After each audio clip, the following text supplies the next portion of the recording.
Howdy everybody, it's Amy here from Amy's Sparkly Diamond Painting, and this probably looks a little bit different to you because it is. This wasn't what I was planning to do today, but a few things came up over the weekend, and so I'm gonna do a little bit of a stitch with me so that I can chat with you a bit. So I have here before me a cross stitch. You haven't seen the unboxing. I actually got this one in. I started it a couple days ago. It was an August 1st start, and I know I haven't done my July month in review for cross stitch yet. It's coming, don't worry. It's just that sometimes things happen that cause us to change direction for a day or two, and I'll be back to that in a minute. But anyway, so I have here a Mona Lisa kit, and this is a smaller version of one of their really large panorama type pictures. They've been making some smaller versions lately, which is really, really nice because they're a little bit more reasonable sized and can actually fit on a table. So this is a small version of one of their really big, really colorful panorama views, but this is a 9 count. It is a square 75 by 75 centimeter. So if you think in terms of diamond painting, that's almost equivalent to a 75 by 75 diamond painting, because diamond painting is about 10 count, 10 squares per inch. So it's pretty close to diamond painting size. So I've got the big canvas here. One of the things I love about Mona Lisa, let me get some of my thread out of the way, is that their stuff is hand rendered. So even though this looks very complicated here in the picture, there's no confetti, it's all hand rendered. I can see the birds right here, and there's one over there. So they're very easy and relaxing to do, which is why I decided to do a little stitch with me with this one. So Mona Lisa typically comes on paper cards. They're a little bit more budget friendly. They have the fuzzy floss, as I call it, the ecology floss. It's a cotton blend, cotton polyester, which means it does fray if you try to use lengths that are too long. So I use them in half lengths. But what I did is I took them off the paper cards and used some little floss drops that I printed here on my 3D printer to put all the colors together on 2 different rings in DMC order. So that's how I handle the ones that come on paper, is I do that to them. I can print about 30 or 40 of these floss drops in one print that takes a couple hours at the most on my 3D printer. So I've been making lots of those when my printer has some downtime. So this one has 49 colors, and you can tell here that very, very bright, very rainbow colors, lots of pinks and blues, and really, really pretty greens here. The turquoise here, it's kind of hard for me to keep this in camera because I'm kind of zoomed in. But what I did here is I went ahead and started and parked some threads. So this is something that Natalia over on Lovecraft Forever does. So I thought I'd give it a try for this video. Normally for these Mona Lisas, I don't park threads. I usually only park when I'm working on confetti, which is a lot of different colors in one small area. So I do a few stitches of a color, park it at the next area, do a few more. But for this one, normally I would just take a thread and use it up, take the next thread and use it up. And since this says 9 count, it doesn't take long to use up a thread. But I thought for this video purpose, I go ahead and park some different threads here. I'm working on the green leaves over here. There's some that I already did, so that's what these colors are here. So I parked more of the threads to do some more of those green leaves. And then this is the first flower here at the bottom. I'm starting bottom left. So I parked a few of the medium to dark pinks that are in that flower and left them sitting there. So they are all ready to go, so that I don't have to change colors and look for colors, so I can just sit and chat for a little bit with y'all. So first I thought I'd tell a funny story, and it has to do with a pen. Very simple pen, but it's kind of a funny story. And I'll go ahead and put this in front one more time so you can see the picture. So we are working down here in this corner with the dark greens there, and also there's that first pink flower. So, pens. So as you know, I mentioned in one of my chats last week that our air conditioner had quit working. And we had a repairman out, and it took several days to get the part in, and he came back and took a little bit of work to fix it. But he did get it fixed, and we are good to go. And we have nice cold air again, which is handy when it's 100 degrees outside.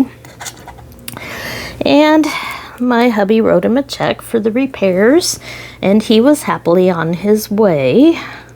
So then we got a call, and excuse my fingernail polish, I just haven't had time to deal with that right now. But he was happily on his way, and then we got a call from the business a few days later. Let's see if I can do this without it causing Zoom issues. And I'm just holding this in my hand. No hoop, no nothing. This is just how I hold things in my hand when I stitch. And if I have part threads in the way, I just push them over and hold them down with my thumb while I work. So this is black 310, and it is this dark purple color here. That's what I'm going to be working on. So I've already done that first stitch. I don't know if you can tell the color difference there. There we go. We're stitching. So my hubby got a call from the business office, and they said, "Why did you write us a blank check? We need information on the check. We can't use a blank check."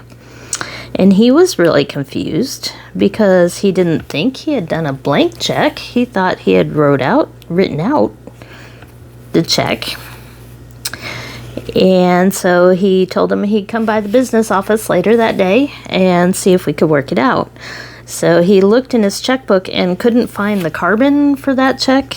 Every once in a while we do have to do things the old-fashioned way, write a check, especially with a repair person that doesn't have electronic means to deal with debit cards.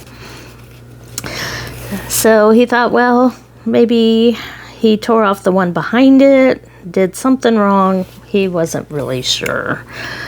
So he drove to the place and took care of it and came home. And when he came home, he walked over to me and was laughing and tossed this on the table next to me and said, "We solved the problem." So if you're a stitcher, do you recognize this? Maybe you recognize the end and you'll know where this is going.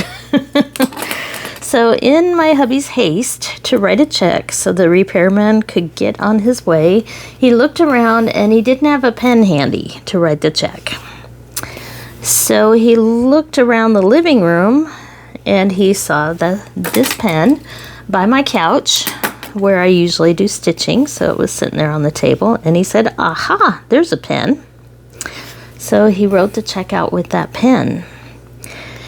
And then the repair person put the check in his truck and went and did several other repairs before he came back to the business the end of the day to drop off all the stuff. Well, in West Texas heat, the inside of a vehicle can get to over 140 degrees at times. It's really hot. And that particular pen is one of my friction cross stitch pens. So it actually says friction on it right there. So friction pens are special pens that cross stitchers like to use because the ink disappears with heat. So you can probably see where we're going with this. So he did not realize that he had picked up a friction pen and wrote a check for a pretty good amount of money with disappearing ink. And so when he went in and they handed him the check, they told him, they said, "It looks kind of like it was disappearing ink," because there were a few pieces of ink left on the check that you could see where there were little traces left of ink or the indentation where something had been written. And that's when he figured it out and looked at the pen, because he did at least know that I had those type of pens. He just didn't know that that's what he had grabbed. So he was laughing. They were laughing. It's a happy ever after story because they figured out the problem. My hubby used a different pen to write the check. But this is a word of caution to all of you that have friction pens just laying around. Be careful that your family members don't accidentally pick them up to do important things with them, like signing documents or writing checks or doing legal type work.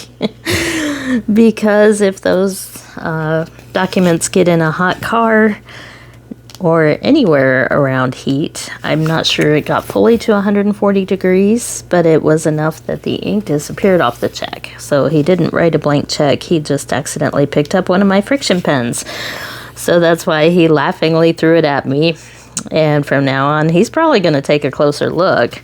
But a word of caution is warn your family that those pens exist in your house, and be sure you keep them separate from where you might keep other pens so that that kind of mistake doesn't happen for you. It was an easy fix, and it was kind of funny in the end. Luckily, we don't live that far away from the business, and my hubby took care of it that same day that they figured out there was a problem.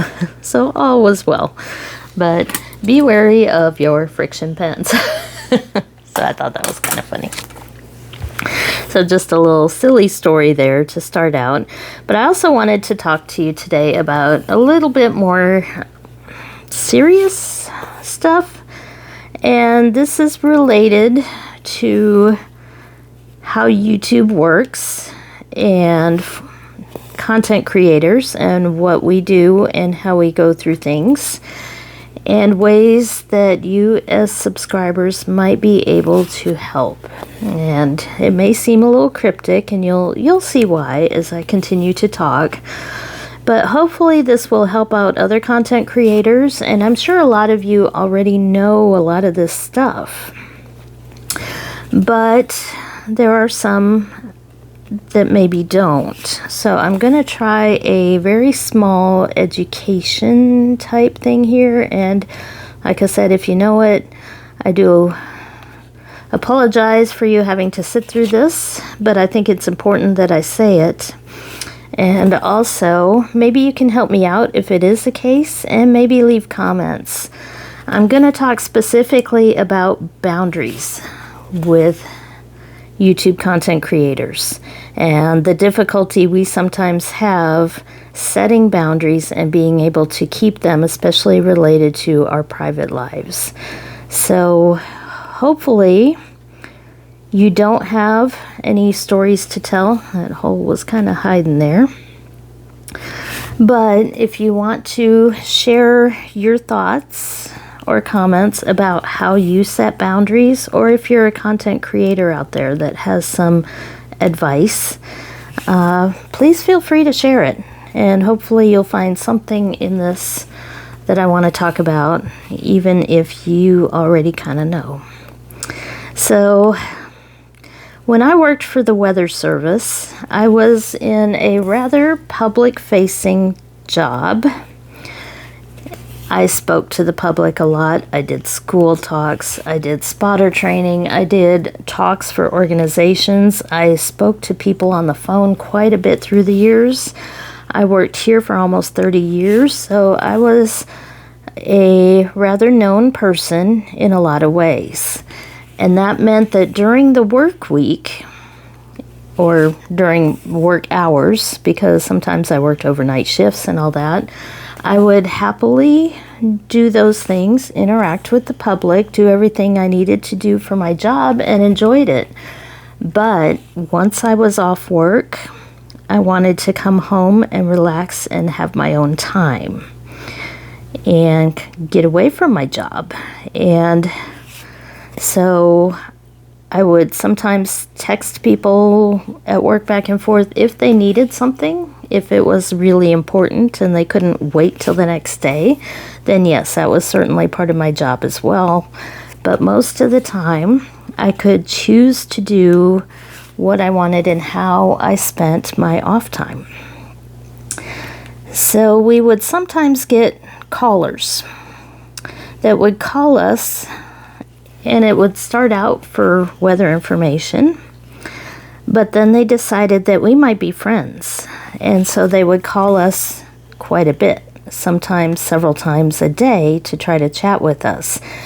And a lot of the issue was that, well, some of them were on the autism spectrum, and so they did not understand that they were causing us trouble, that we had a lot of work to do and things that we had to put out at various times for the media and for aviation and all that. We had to get our forecasts out on time, and we didn't have a lot of time to just sit and chat with people.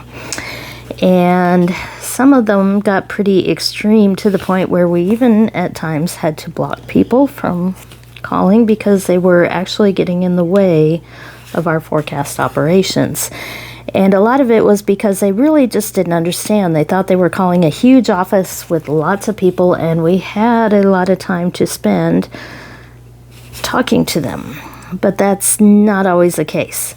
So we would try to be as polite as possible and say, I'm sorry, I've got to go. And sometimes we just had to hang up. So where is that leading me? Well, that's leading me to YouTube and the fact that we are very public out here in the YouTube world. We share a lot, and we don't get to pick who sees our stuff. So it's kind of like if you had Facebook and made everything open to the world, if your security settings were not set so that everybody in the world could see your stuff. That's how YouTube is. We cannot control who sees and who doesn't see our videos very much. We can either just have a link that we share with certain people or public. It's all or nothing. And we can't block people from seeing our videos. So YouTube for me is kind of like a job, which means I spend time sometimes working on YouTube, but I also need a break at times. It means I'm not always on, I'm not always available. It also means that I need to set some boundaries so that I can have some private time with my family and friends. So what that means is that I have right now over 5,000 subscribers. That is a lot of people. That means I'm not going to get to every comment, and I'm not going to get to them immediately. I have to sometimes limit, depending on what's going on in my personal life, who I can chat with, who I can comment on. If it's a really quick response with somebody that needs an answer pretty quick, I will do those right away, but others may wait. And sometimes I get so overwhelmed with the comments that I can't answer them all. That is a blessing in some ways of having over 5,000 subscribers. It's a good thing. So please continue to comment. I'm not asking you to stop commenting at all. That helps the YouTube algorithms. It helps share our videos. It helps get our love of the craft out there and maybe even help some people. So keep the comments rolling. Just please do not get upset with me if I do not answer your comment immediately or if I seem to be unavailable at times. Because there's another issue that comes up with YouTube, and that's about privacy. They always warn you not to put posts on your social media when you're going on vacation or going out of town. I'm ending this thread. It's getting kind of fuzzy there at the end. See that? Let's put that in there. Getting kind of fuzzy, so I'm going to end this, and since I'm not on a stand, I can end it on the back just by tucking in threads. I usually switch direction at least once. These are really big needles for 9 count, so it can sometimes be hard. They're not very sharp. There we go. So we'll cut that first one off. Yay, we got a thread done. So where was I? Privacy. So what YouTubers can do is we post our videos, and oftentimes we post them in advance. You don't necessarily know when we recorded them, and you don't know if we're actually there or not, because sometimes we're going to take vacations or breaks or be out of town or be doing evening things with friends, all that stuff, and we may not even be available when our video plays, but you don't know that, and that's for our protection. So I do sometimes schedule videos in advance. I do them a few days in advance. I upload them, and that way I can take a couple days off each week. That means that I'm not there available to you to answer your immediate questions all the time because I am taking a break. But it also means you're not going to know if I'm on vacation or if I'm out of town or here at my house, and that's for safety reasons for me as well as my family. And I'm going to keep it that way. And actually, I'm going to be a little more careful going forward about talking about when my videos are being made. So I'm no longer probably going to say what the date is. I might talk about time of day, but I may not tell you what day I'm recording a video except the end of the month stuff, because that is important to know that it is an end of the month video. But I may not be as specific going forward as I have used to be about the day that my videos are being made. And that way, I hope you don't assume that I made the video that day and I am ready and available to chat every time a video goes up, because I'm really not. And I do have plans and I do have things that I do on the side. So I know a lot of people understand that, but I'm not sure that everybody does. So that's that. We also, as YouTubers, are very easy to find. Now, unfortunately, maybe for me, I was easy to find before my YouTube channel because of my job and the interaction with the public I've had. There's a lot out there about me. There's photos of me doing spotter talks. There's all sorts of information about me from my job in the past, and that means my address is easy to find, and it has been found. However, please keep in mind that if a YouTuber is not sharing information with you on their channel, it means they don't want the information shared. So please don't go looking for our addresses. If it's given to you, that's cool. That's fine. If it's not, then don't go trying to use various resources out there to hunt it down, because that makes us feel quite uncomfortable because we're choosing to keep our address hidden. That means we don't want to be contacted that way. Most of us will share emails. I will be trying to get a P.O. box today that I can share that address for people that want to converse with me in that way, or send things or whatever. My voice is getting all cracky. It's just random. It's not because I'm upset or anything. But if we're not sharing our address, it means we're choosing not to for our privacy.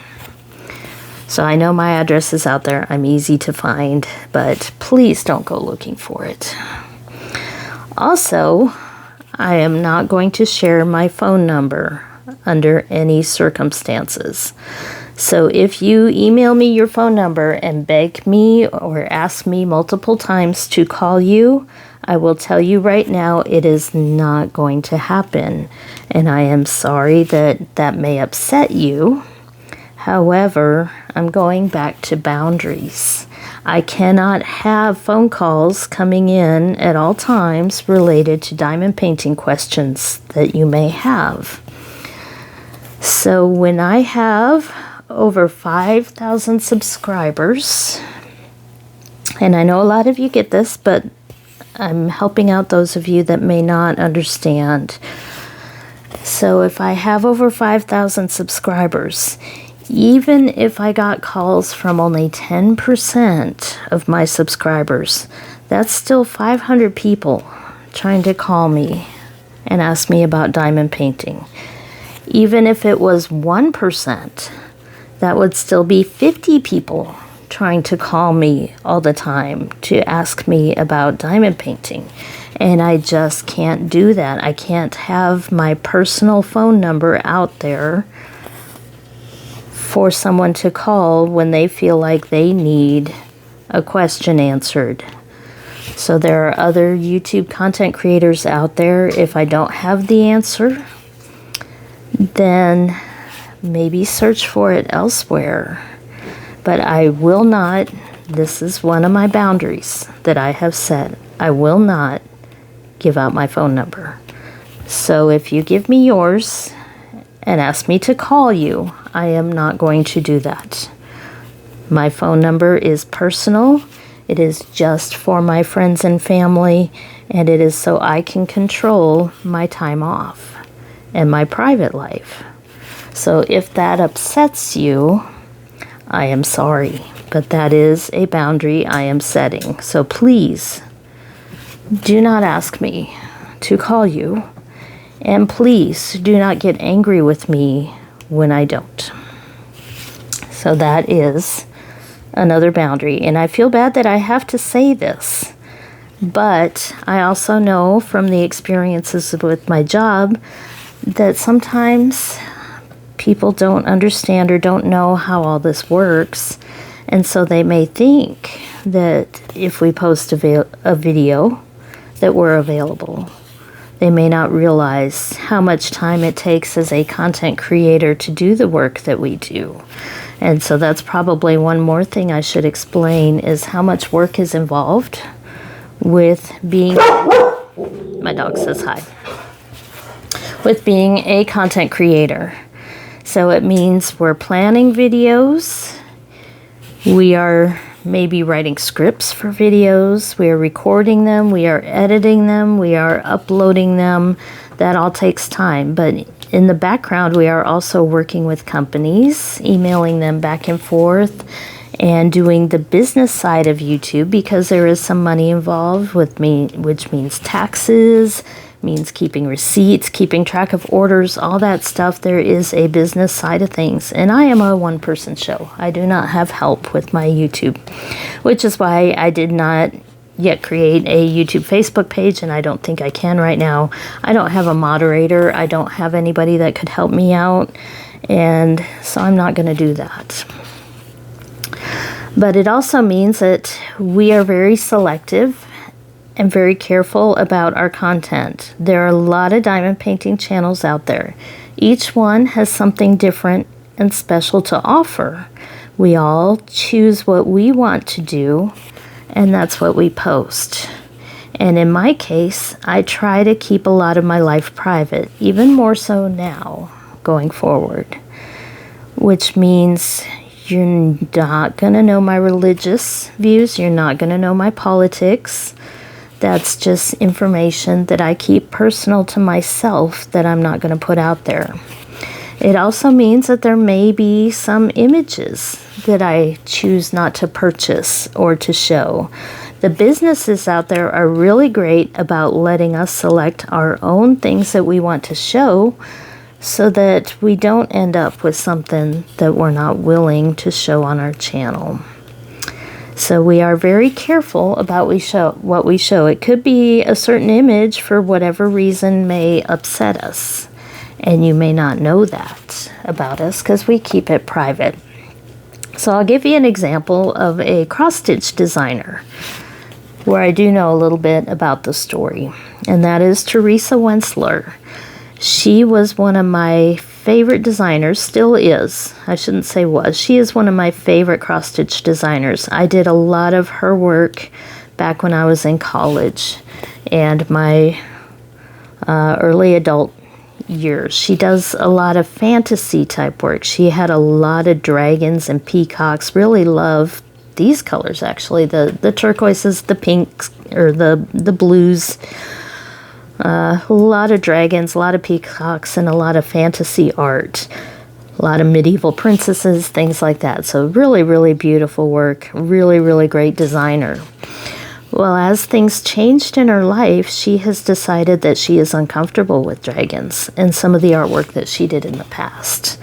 So if you were, for example, if you knew how to find her and you really wanted to do something for her and you decided to make a really nice dragon cross stitch and send it to her, it might not have the effect that you were planning, because you don't know what may have happened in her life or how she may have changed, and you don't know if that would be acceptable to her. And you wouldn't want to go through all that work for something that might actually cause her difficulty rather than happiness. Well, the same applies in various ways with us as YouTube content creators. We get a lot of stuff and a lot of help from companies, so we don't need gifts. We have plenty of stuff with all the unboxings. You can imagine all the toolkits and everything that we have. We don't need help with supplies, but we also don't need help with diamond painting. Our channels are very carefully chosen on what we do, what we share, what we buy, and what we post. And you would not want to do diamond painting to help out a content creator to share on their channel, especially if it was artwork that you picked out and may not be something that they are comfortable with. So please, please understand that I know that you are trying really hard to be helpful, but sometimes being helpful can backfire, and it may not be quite as helpful as you believe it is. So please do not send me your finished diamond painting art to share on the channel, especially if you're telling me to share it as if it were my own, because you're trying to help me. It really does not help, and I do appreciate the thought. We got another thread here done. But my channel is being planned very carefully on what I show, when, and everything. I'm not out of content. I have plenty to share. I'm just choosing the schedules based on knowing everything about what I have coming in, what companies I'm working with, and all of that, while balancing that with my personal life. So please, if you were thinking of helping out a channel by diamond painting for them, it's probably not actually going to help. We're going to switch colors here. I should tell you what I'm doing. We're going to start working on that green triangle. And I know that a lot of you do know this, but please bear with me and understand that not everybody does. And it has caused me some difficulty lately with my channel. So that is why I am going through this today. I know it's kind of painful, but maybe it'll help a few other content creators out there that may be having the same trouble that I might be having. So please understand that our time is limited. Our channels are very carefully done. And if we need help, we will certainly ask for help. But don't assume we need the help, and try to help in ways that turn out to be not so helpful. This thread actually has some trouble here. There we go. I just missed getting part of it in the needle. So it's always a good idea to ask before you offer to send things or buy things for people, because even your best intentions may not help.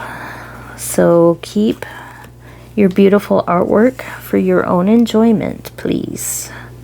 And I know that sounds rough, but I'm trying to protect the individuals that have been creating some difficulties for me on my channel by not filling in the details here. I'm just trying to help everybody understand the boundaries that we need to have set as content creators, because although there are very good people out there with very good intentions, not everybody is. And our videos are completely public for anyone to find, whether subscribers or not.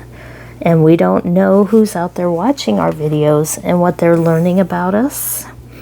So a warning to content creators: please be careful about what you share about your personal life on Whip and Chats, and that is one of the reasons I typically don't do them.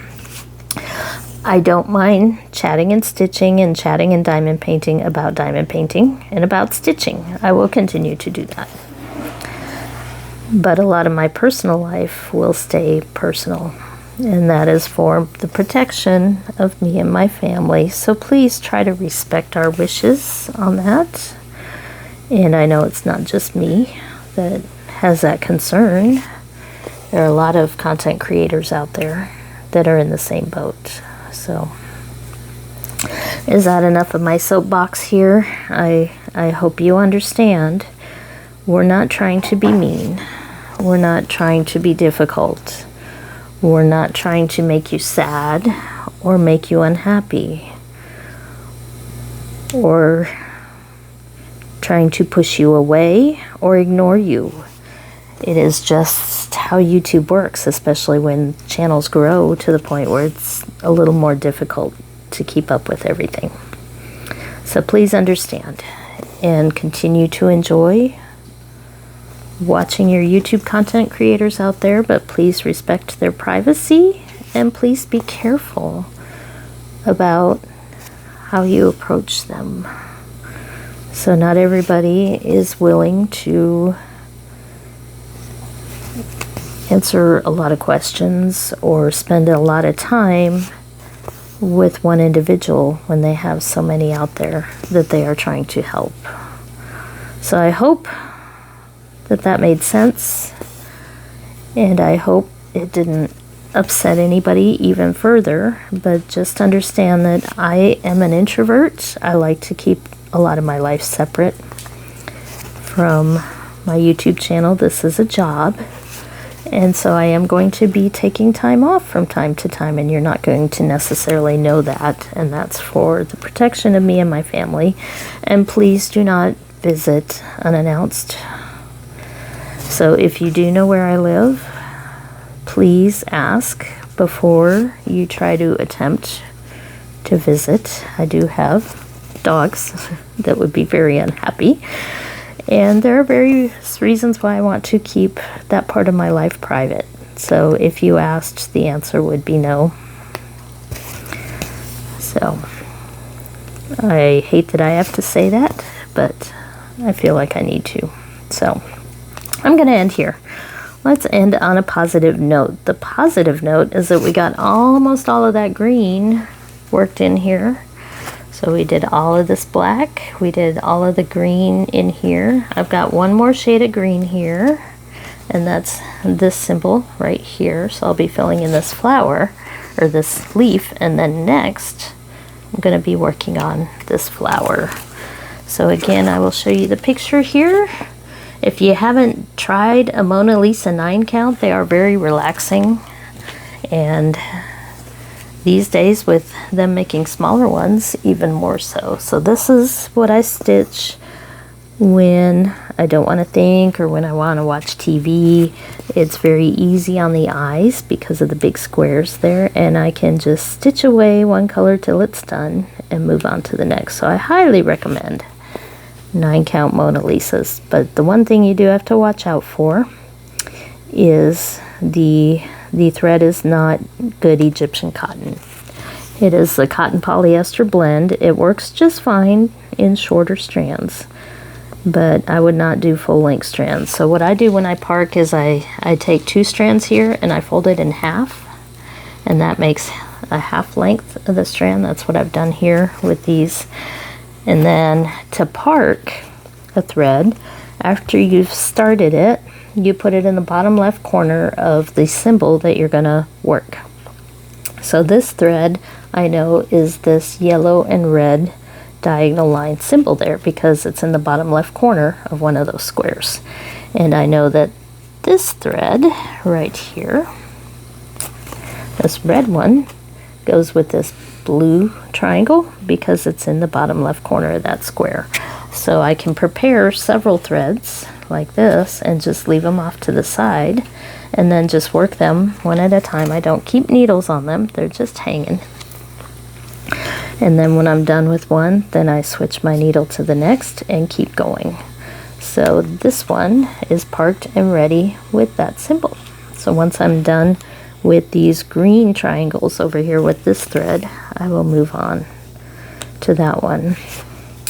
So I appreciate all of you sitting and listening to my soapbox here, but hopefully it helps some of you out there. And please leave me a comment about your boundaries that you might set and how you go about that. And if you've run into any troubles before with boundaries and how you handled it. And maybe we can all learn at the same time from that. So I'm going to get back to my regularly scheduled programming, which means I actually got my Hannah Lynn diamond painting in today. So I'm excited. I'll be sharing that soon. I'm also waiting on Art Dot, and I've got 2 painting fairy orders that are out there, hopefully heading their way to me. And the pretty little gem, I'm having trouble finding the hole for that stitch. There it is. And I should quickly mention, I know I'm trying to end things here, but with these 9 count being 4 strands, that means that in any one hole there are 16 strands, which means for that last stitch, sometimes it can get a little bit hard to get through that hole, and you have to pull a little bit tighter on the 9 count, because that's 4 times that your needle is bringing thread up and down those holes for each square there where they meet in the middle. And so that's 16 strands going through that hole. So every once in a while it can be a little tricky to push through. So that's why sometimes I like sharper needles. I used a nice big blunt one to do this stitch with me, but it can sometimes be easier to poke through those with a sharper needle. But I do have the Art Dot sets coming. I've got a lot planned, and I still need to get my July month in review for cross stitch out there. So I'm going to continue to be very busy getting videos ready for you, so stay tuned for more, and hang in there, and have a good day, and be nice to others, and good luck. Thank you for watching.